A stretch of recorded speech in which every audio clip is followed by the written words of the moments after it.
பொருளோடு புகழைத் தந்து போற்றிடும் வாழ்வைத் தந்து வருங்காலம் அனைத்தும் செல்வம் வரும் காலம் ஆக்கி வைத்து பெருமைகள் வழங்க வேண்டும், பேரருள் கூட்ட வேண்டும்.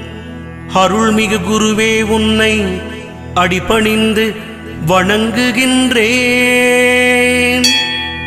வருடம் ஓர் ராசி வீதம் வட்டமாய் சுழன்று வந்தே தருகிற பலனை நாங்கள் தங்கமாய் ஏற்றுக்கொள்வோம்.